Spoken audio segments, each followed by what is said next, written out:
Good morning, everybody. Thank you for joining us today. So we are going to be talking about behavioural science. Obviously, I say we, you'll see in a second, there's a few of us. We've got a great webinar lined up. We've got myself and Christian that are your hosts.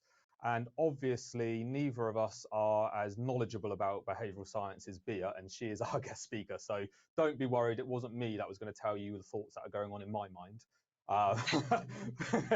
Bea's got much more scientific and stats to back up the stuff that she's going to do. I've known Bea for a little while, and she did a session for us 2 or 3 years ago, which was amazing. So I'm really looking forward to this one. Around the behavioural science and how our subconscious can be, let's use the word, manipulated to purchase, to buy. Bea is going to let us into all of those secrets, but obviously how that can be used for good. We're also going to give you a little bit of insight into what Spotler does. So I will let Bea introduce herself, otherwise I'll do a disservice. But just a little bit of housekeeping. So the webinar, well, it's booked in for an hour, approximately 45 minutes. There'll be questions. So on GoToWebinar, you've got a questions area. So please ask questions throughout. I will then tally all those up, and we'll have a Q&A with Bea at the end. It is being recorded. You will be sent a copy of the recording if you just give us 24 hours just to cut my umming and ahhing out and make it all look smooth. That'll be great. You'll also get a copy of the slides that are presented. So don't feel you've got to scribble down loads of notes and make loads of copies of everything. You'll get sent a copy of everything. Just for those that don't know much about Spotler, we are a marketing automation platform. We have a big European presence in the Netherlands, in The Hague and Utrecht. We've got an office in Guildford in the UK. We're also in Germany, in Berlin and Hamburg. We've got Nordics and Spain. And quite interestingly, I had a quick look at the stats. We sent over 25 billion messages last year, I should say, not this year. We've got over 400 partners, over 5,000 customers. So we are sending, or our customers are sending out loads and loads of messages, whether that's via email, WhatsApp, SMS, doing personalization on the website. And we have a couple of different offerings, whether you're in the B2B marketing world, in the e-commerce B2C marketing world, or in the government sector specifically. We've got an offering suitable for those different areas, whether that's CRM using IP lookup, whether that's first purchase, second purchase conversions for e-commerce, whether that's managing your social channels, including WhatsApp in one message area. We've got a number of options for the marketeers in the world to perform marketing automation, sending the right message at the right time to the right person, basically. And we've got a suite of products that are stitched together, where you can go into email, you can go into CRM, what we call Spotler Activate, of making sure our customers are seeing certain messages, whether that's overlays, changing on the website, and as I said, social media and the like. And it all stitches together, comes together within in the Spotler world. So as I said, for non-customers and even for customers that might not know all of what we do, it's a little bit of a flavor. And we'll, at the end of what Bea does, we will also show you some of the behavioral pieces and the AI pieces that we have introduced into the product as well. I'd also like to point out that Spotler, although we are a SaaS platform, marketing automation platform, we also offer first-class support. You get account management. We're very hot on deliverability, of trying to make sure those emails are being delivered. And we also realize that some of our customers and marketing departments don't necessarily have the resource to physically do everything themselves. So we also help with professional services. And obviously, you can look at the likes of Trustpilot or G2 Review to have a little look at us. So thank you for hearing me out there. But obviously, you've come to listen to Bea. So Bea, I'm going to hand over to you and let you take us through all of the cool things that you spoke to me about over the couple of years where we've been talking about these things. So over to you. Wonderful. Thanks, Simon. I'm really, really pleased to be here today. Thank you for having me. And yeah, we're in a crazy world of online shopping. So the talk today is about buying online, and how we can use behavioral insights to understand what that means and how people really buy online. So first up, I'm Bea. I'll just quickly introduce myself and my background.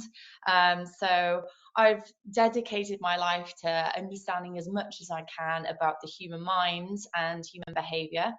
I started off in neuroscience, learning and exploring all about how the mind works on a neurobiological level, how drugs implement and change the way we think.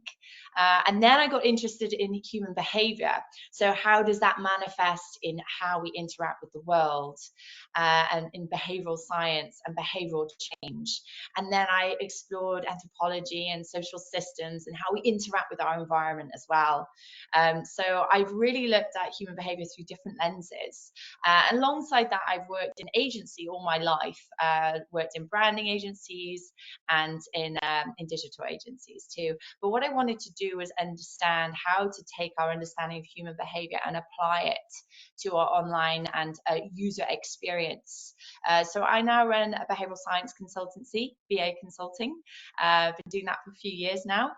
So we do various things like first-party research, marketing, brands, digital, and also behavioral change. So essentially, we help create delightful human-centered experiences. Some of the things that we do is looking at digital experiences, helping design products and marketing strategies, and also design behavioral change interventions. So really looking at projects for good, tech for good, looking at the customer behind every interaction. So yeah, behavioral change is a funny thing, isn't it? You know, we all want to change some of our behaviors a lot of the time, and it's been New Year's recently, hasn't it? So I'm sure lots of us have had New Year's resolutions, thinking about what bad habits do we want to break, maybe quitting smoking, maybe quitting sugar. But it was Quitters Day the other day. So that was the second Friday of January. This idea that about 80% of us drop off on our New Year's resolutions by February. So Quitters Day is known for that, because behavioural change is hard, isn't it? We have sticky behaviours sometimes, and especially this is driven by our context a lot of the time. And we're in this context of online shopping, aren't we? And that's what we're all here doing, marketers online, trying to get people to buy more, and people are buying a lot online.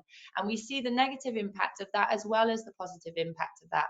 So I think what I'm talking about today is, you know, considering that and looking through that lens, because I'm not sure whether you've seen recently this documentary. It's Buy Now. It's on Netflix. It's pretty shocking.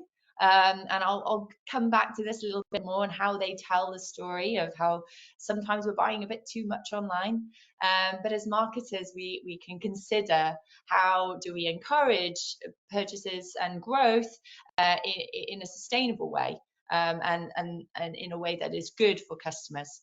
But if you haven't watched it, definitely take a look at it, because it's pretty shocking. But yeah, I guess with behavioral change, once you have an experience that is emotive, if you take the blue pill or the red pill, there's no going back. So I'll come back to this a little bit later. But I thought what I'd start off with is, what is behavioral science? I'm sure a lot of you already know what behavioral science is. Some of you might even be implementing some interventions already. But it's essentially understanding how humans really work, and using that to try and help people change behaviors in positive ways. So you might have seen this guy before. It's David Ogilvy. He started Ogilvy, the big branding agency. He said that the trouble with market research is people often don't say what they think. They don't say what they don't do what they say. So we have two different ways of like experiencing the world. We have our unconscious mind, and then we have this narrative of reasoning of why we think we do what we do that we put on afterwards. So David Ogilvy had it kind of cracked, this idea of there are different ways of thinking, and And with marketing, often we play on that. So just to illustrate this through a neuroscientific lens, how the brain works is you'll have a stimulus and you'll respond emotionally, and then you'll think about it afterwards. Right. So, for example, if I touched a hot plate, that's a stimulus. I'll remove my hand from that plate, and then I'll go, oh gosh, that was a hot plate. Right. What I won't do is put my hand on the hot plate and go, oh, I better remove my hand, and then do the moving. So what happens is that unconscious bit happens before the thinking bit. So that's what we really focus on in behavioral science, is understanding that unconscious mind. The different way of looking at this is system 1 and system 2 thinking. I'm sure you've heard about this, Daniel Kahneman. These are different ways of thinking that get different results. System 1 thinking is unconscious, it's effortless, it's fast, it's automatic. You don't even realize that you're thinking in that way a lot of the time. So for example, if I walk to work, I'm just wandering to work, I'm not thinking about it consciously. Whereas system 2 thinking is conscious, it's effortful. So if I give you a maths problem, you might really have to think about it. That's more slow and it takes longer to process. So we can use this to our advantage when we're thinking about, okay, how are people interacting with our experiences? And when should we be adding friction to get people to engage with their conscious mind? So example here is Instagram. They have, they've actually removed this subsequently, but they started with this, doom scrolling on Instagram at 3 o'clock in the morning, right? We've all been there. You're thinking, what am I doing? But unconsciously, we're just scrolling and not thinking. What they've done here is they've added a piece of positive friction to engage us with a conscious mind, to make us think a little bit harder and say, hey, you're all caught up, stop scrolling. And I thought it was quite clever at the time. But what they've done now is they've actually removed it, because what they realized was this was preventing engagement, right? It was getting people to think, oh, I don't need to spend any more time on this platform. Now we have the infinite scroll that was, really inspired by TikTok. And so there's positives and negatives to this kind of thing, because obviously that leads to negative brand affinity as well. More on that later. So if you'd like to read the words on the screen to yourself, just take a second or two to illustrate a point a little later. Okay, great. So I'll come back to that. So essentially, what I thought I'd do is really quick fire rattle through a few techniques that are used for good and for bad online. So I'm going to rattle through really, really quickly. I also don't have any feedback from anyone, so I'm just going to riff with it and hope you're still engaged. So this is the idea of the messenger effect. The messenger effect is the idea that the messenger is more powerful than the message often. So if David Attenborough were to tell you to recycle your electricals, the message would land differently compared to Greta. Greta is seen as a hard messenger. She's authoritative and strong, whereas Attenborough is more of a soft messenger who's more approachable and open. So the same message delivered from different people gets different results. We need to think about this when things like Instagram, etc., and advocates. This is a technique known as directional gaze. I have biometric equipment where we look at eye tracking. So you can see that I've overlaid multiple candidates of data here. So you can see that people like to look at faces first, but not only that, they then look at the direction of travel. So directional gaze, this can be used to attract attention on a given page towards an outcome to increase flow and fixation on a page. This is an example of metaphorical framing. It's such a powerful technique and can be used really easily and quickly to demonstrate quite a large topic or a large concept. So, for example, taking the paper is a metaphor of depleting the resources in our planet here. And you see this a lot with creative imagery. So Indeed has used this idea of using a visual metaphor of what 16% less actually looks like in a physical form. So it's bringing it to life in a different way that makes us think differently. Also, Buy Now does this really well. You'll see that they what they do is they use this visual metaphor of the scale of the problem and how much we are buying. So it's really quite strong and impactful. Now, oh no, I don't know how we're going to capture this, but does anyone remember any words from the blackboard? I don't know whether Simon, maybe you could shout some out if you remember any of them. If not, don't worry. Absolutely, Bea. I've got a few coming in. Some have said tea. Tea, coffee, tea, yeah. Coffee. I think I've got land. Land, sea, wonderful. Sea. Now we're struggling. No, great. Well, very well done. So you can see land, sea, coffee, tea. Those were the, thanks Simon, and thanks everyone. So those are the words with the missing letters. So the idea here is what happened was your brain had to work harder to fill in the missing letters. That increased cognitive strain, which makes you think harder, and that increases memorability. So you're more likely to remember those words. So what we can do is use that to our advantage online and when we're engaging with customers. So, you know, frictionless experiences are deemed to be this golden standard online. We saw Amazon one click, make me not think is this idea. But the point here is actually adding friction can be used to your advantage and can be beneficial for the customer if used in the right way. So adding this increasing cognitive strain is potentially really great. This is a terrible image, by the way, but Puma has done this where they intentionally did this really bad typo, right, with a V instead of a U, Puma, and this created such a buzz. Right? All it is these banners with this logo that's spelt wrong, but the incorrect spelling made people think, well, what are you doing? And it was just to make people think a bit harder and look a bit harder. Coors Light did exactly the same thing. They spelt refreshment wrong, and it made people like blow up on social media. And they responded with, "Hey, look, we spelt it wrong. Mondays, right?" So people, brands intentionally adding friction to increase that engagement. You can see McDonald's doing this very well. So there will be a moment where you look at this image and you realize she's actually eating a burger. Although this romantic image may look like something else. But I love this because it really highlights an aha moment, we call it. It's the penny drop moment where you realize, oh, this is not what I thought it was. Your brain had to work a little bit harder to work it out, and then you get that dopamine hit. You get that little reward. And what we can do things like gamification online to bring these things to life. And also, this is another example of the Financial Times using this idea of getting users to engage with this banner more.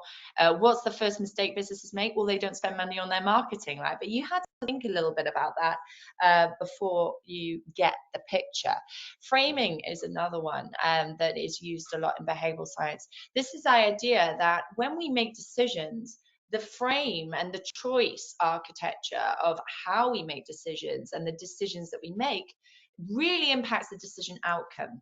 So the frame is very important. And there's a lot of different frames that we can use, but one that uses a lot is anchoring. You probably heard about this. It's like a very old, classic one. But this idea that if you put a number in your head, it's very difficult to get rid of that number. Like, would you pay more or less than £4 for a coffee in London, for example? I mean, coffee is so expensive nowadays in London, but that £4 is anchored in your head now. It's very difficult to remove that from our unconscious mind once it's in there.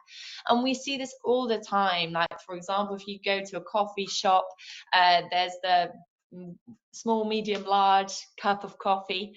They know no one's going to buy that massive bucket of coffee. Like, that's just an anchor.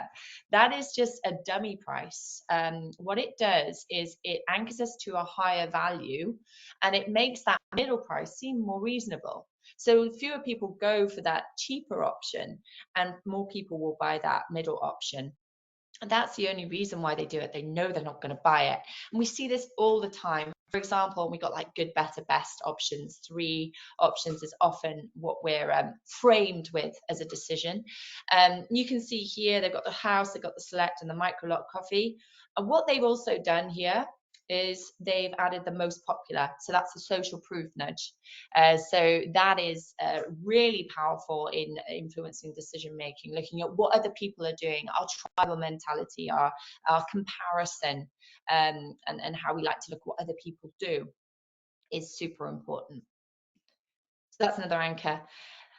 Framing the paradox of choice. A lot of the time, there's a sweet spot in how many options we give people, because when bombarded with too many choices, it's choice overload.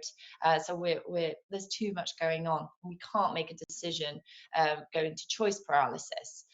And too few decisions and choices, well, actually, we're then like, don't feel empowered to make a decision. I want more choices. So there's a nice happy medium that works best for customers.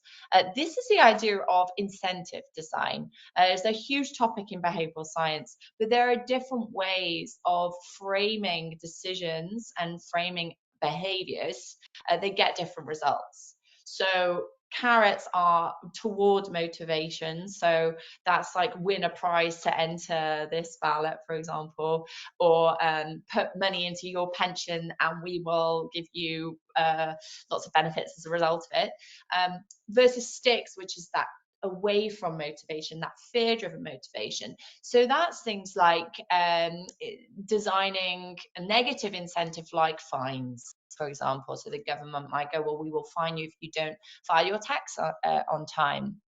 So there are different ways, lots of literature around how to design incentives in the right way for the most appropriate customer and for the most appropriate context. This idea is, if I ask you, do you want £1,000 now or £1,500 in a year? I don't know, but a lot of us would be saying, hey, I want the £1,000 now. That this is because we like pleasure now and pain later. So this is interesting because it plays out a lot in lots of our different behaviors and decisions, especially when we think about for our future self versus our present self. So we like pleasure now, pain later, and this is called present bias. So we're biased to the present. So maybe you should have started working on that project a little sooner rather than the night before.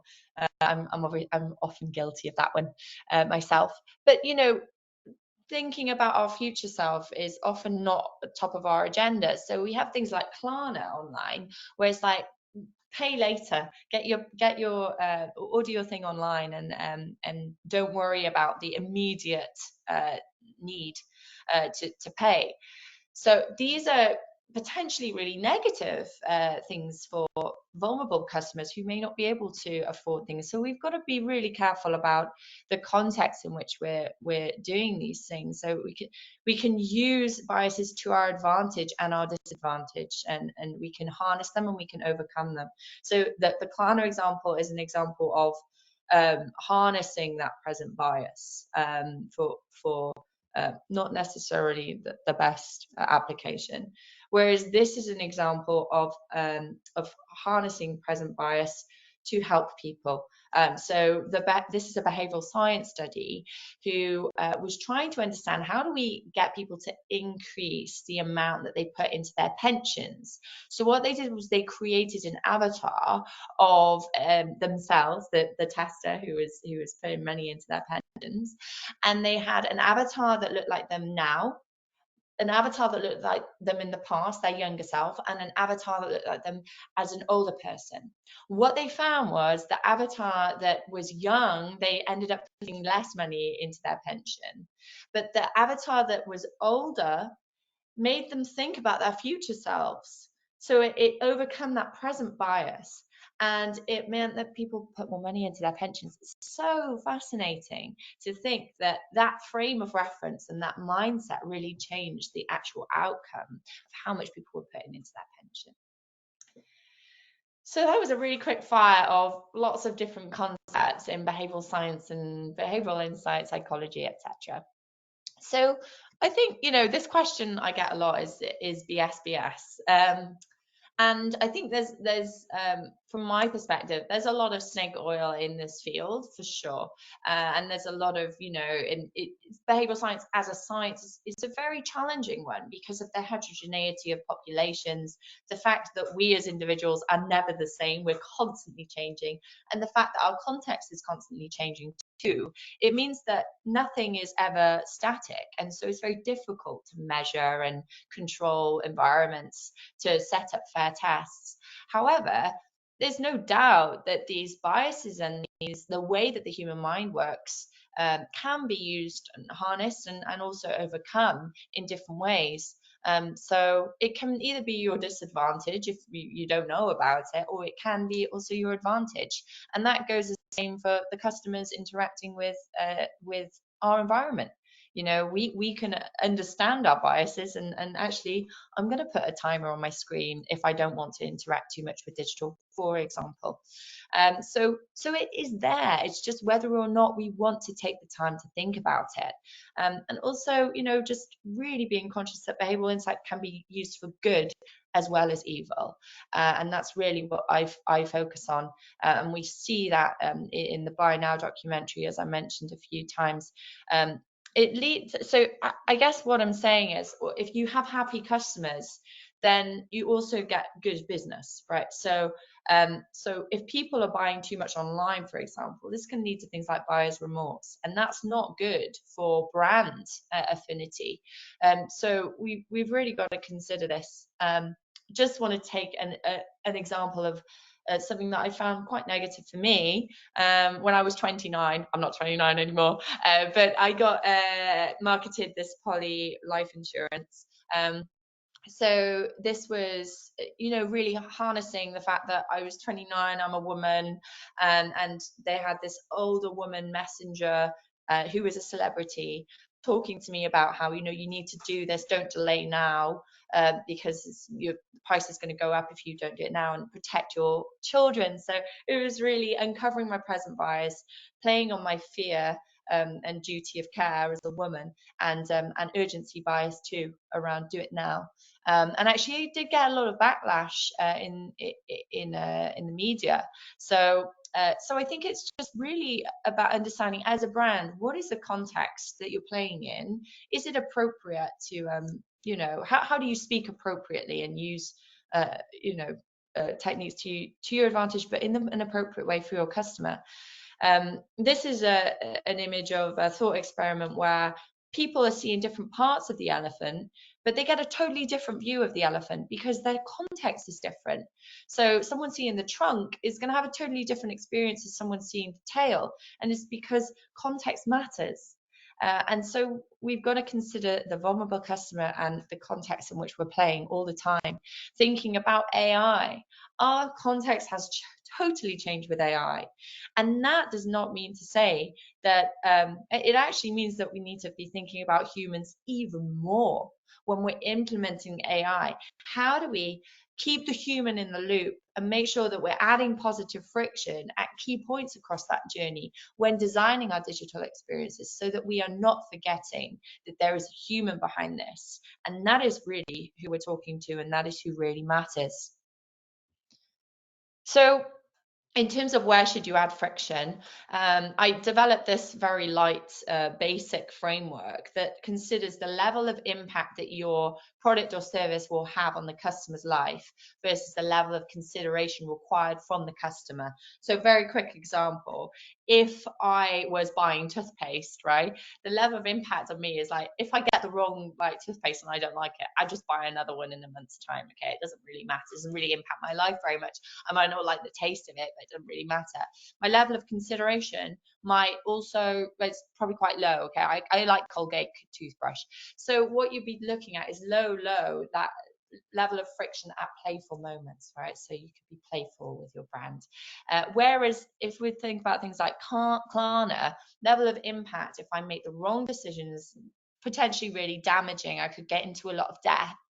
and the level of consideration should also be high. Can I afford this product? So really, we should be thinking about adding more friction to ensure that the customer's doing the right thing.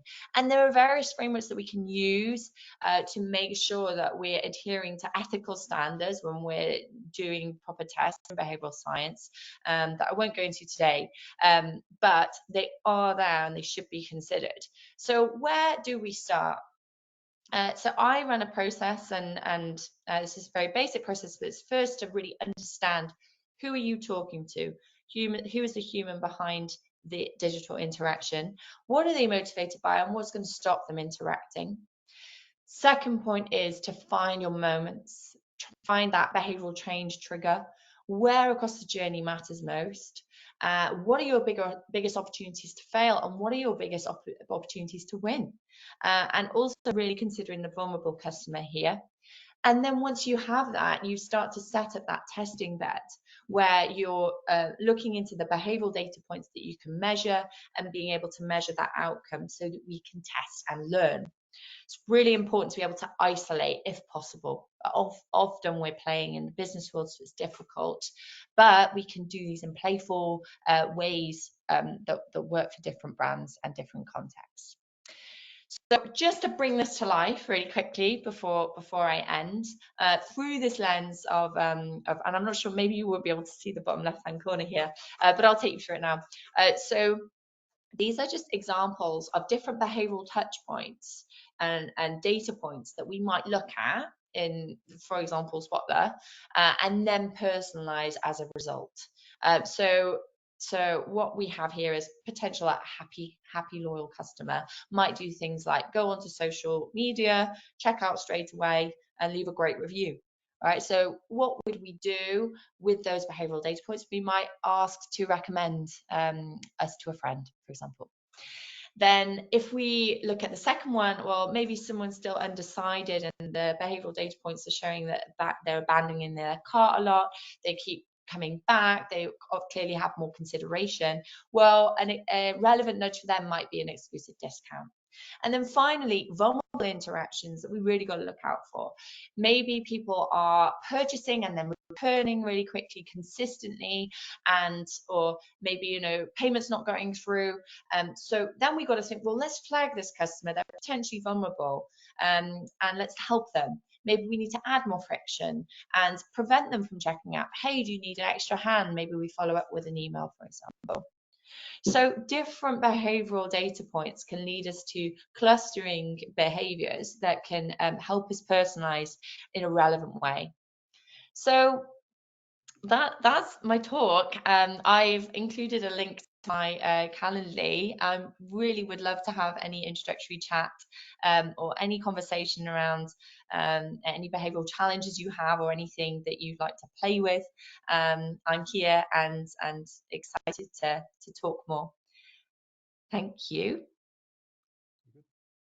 Thank you very much, Bea. That was amazing. There's questions coming in, which we'll do at the end. But that was really interesting, especially some of the insights around the friction, buyer's remorse, that kind of that purchase of maybe making it harder for someone to buy, but actually it makes it easy. Well, not easier, but it makes them do that action.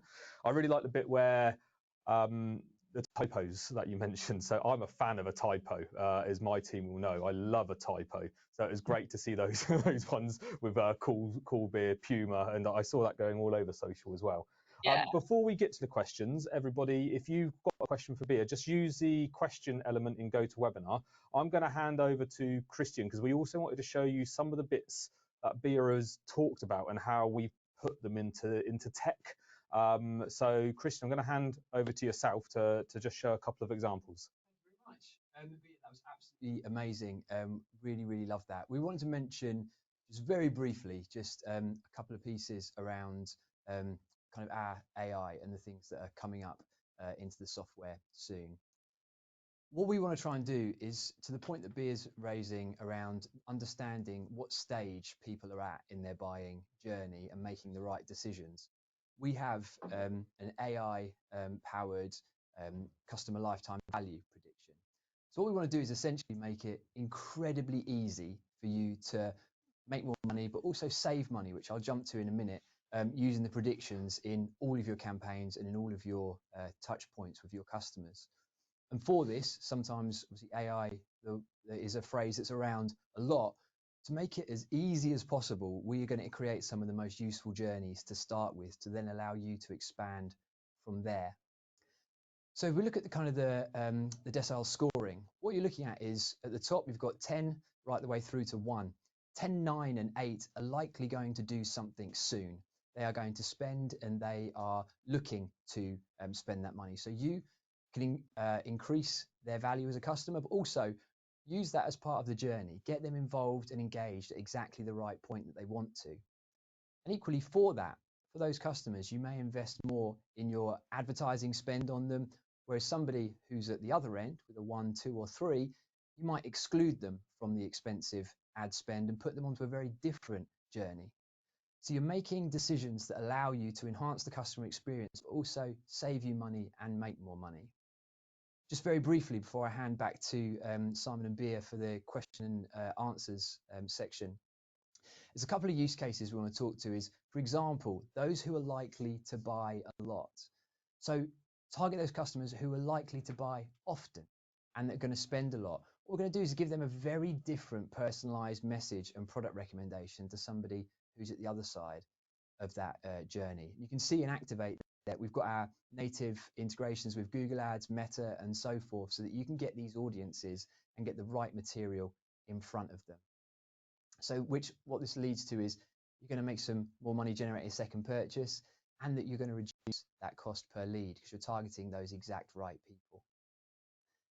And for the second use case, there's those people who might look like your very best customers. So we're going to identify the customers who are similar to your highest value segments and then create lookalike audiences using that top 10% of the customer lifetime value profiles. We're going to go after people that we don't know yet and try and engage them with our ad spend and our ad campaigns, segmenting the audience out and making sure that you maximize that usage, but also get in front of people who are going to find your product useful and are likely to engage.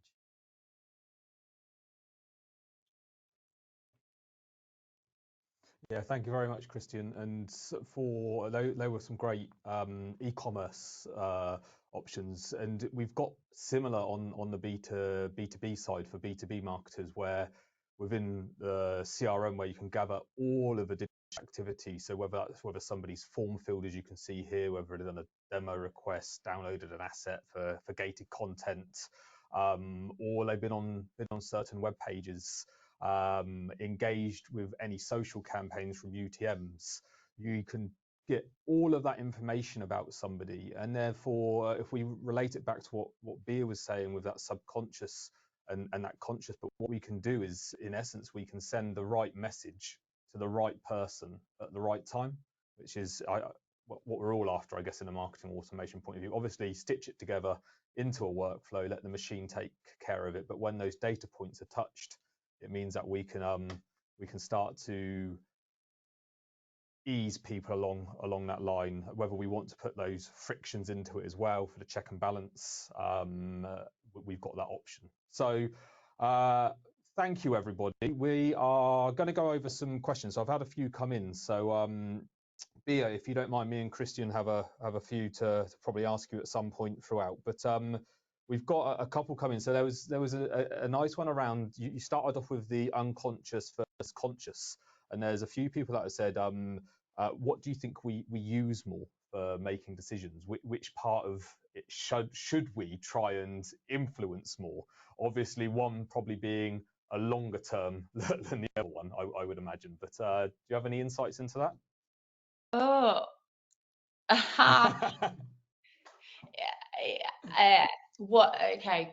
The question is, what should we use more? I think it was saying, what for humans, which part of is it the conscious or the subconscious that we generally go with more, if that makes sense, if we're making decisions? Yeah, yeah, it's a funny thing, isn't it? Because we have a narrative on why we do what we do, and that's very rational. That's a very even words are rational. We have labels for things, but our human experience is not a label. It's an experience. It's a felt feeling.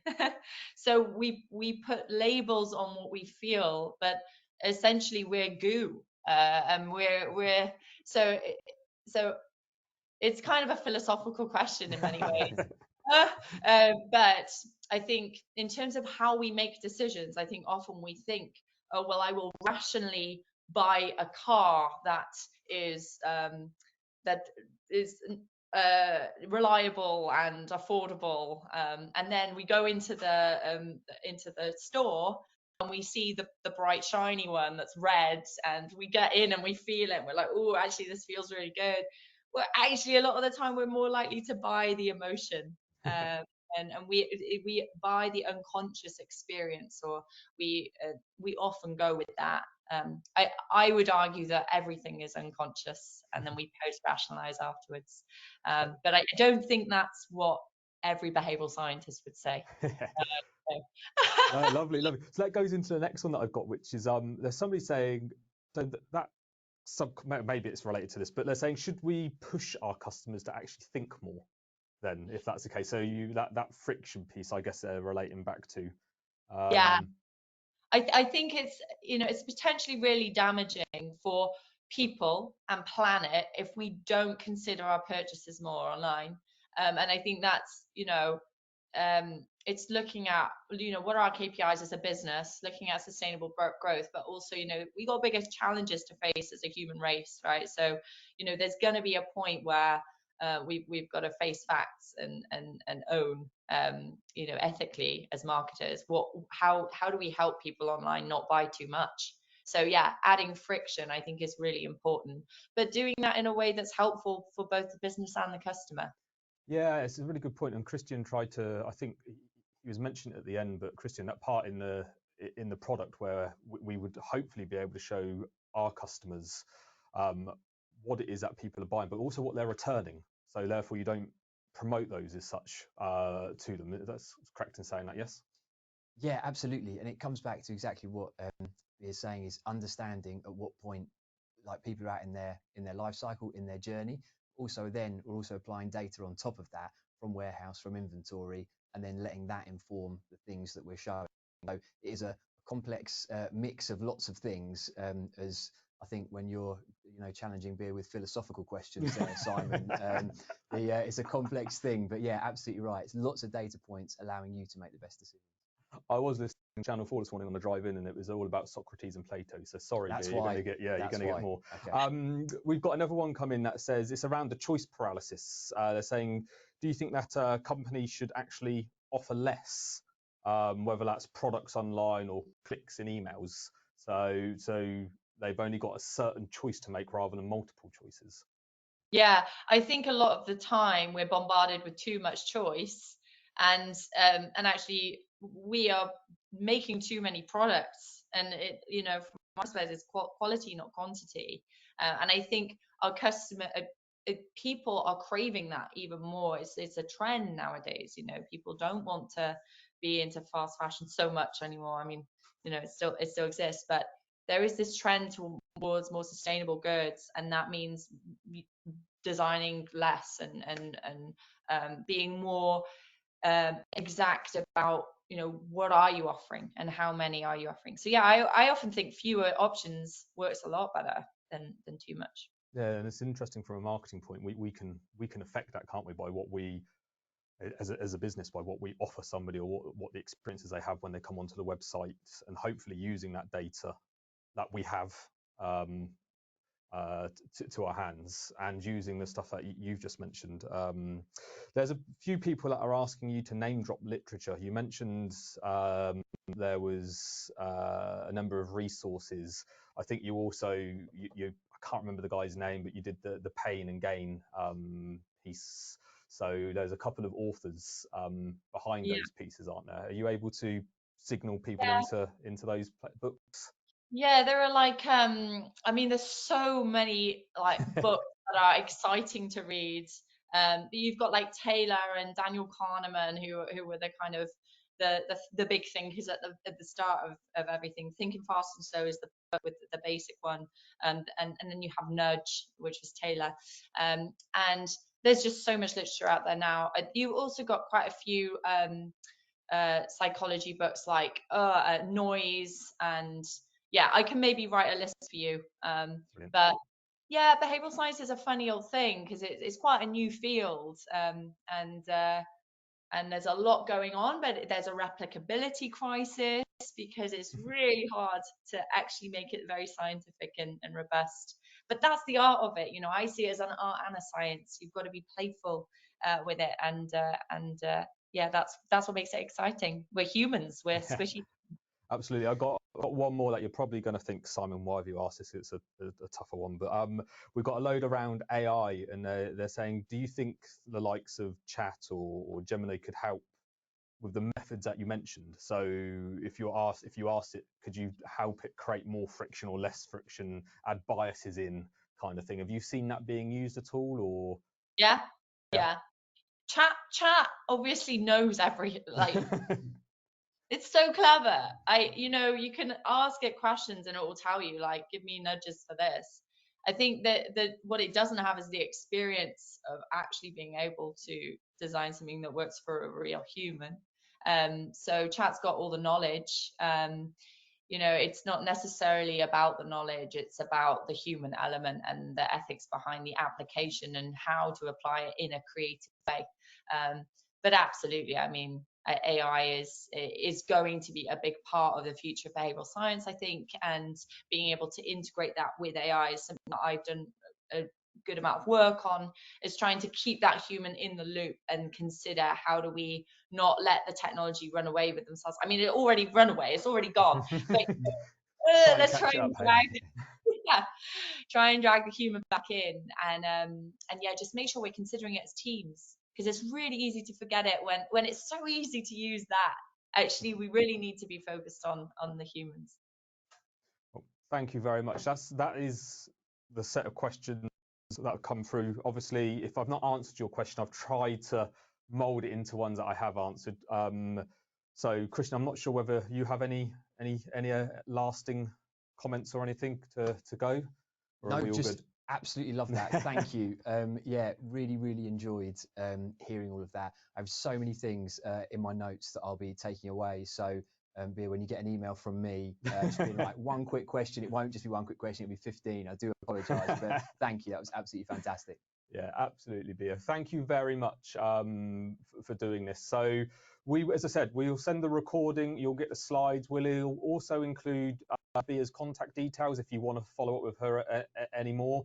And Bea, if you send us over any of those resources, we'll put those in. Obviously, on the basis of behavioural science and creating less friction, customers in the room, if you want to speak to us, call us now. If you're not a customer, now is your chance, obviously. So get in touch with us. We can always show you, get you a demo, that you have a play about with the software. But I'd be remiss of me not to do that. So thank you very much. Thank you for your time. Bea, thank you very much. Enjoy the rest of your day, and everybody else, enjoy the rest of your day. Thank you. Bye-bye. Thanks, everyone. Bye-bye.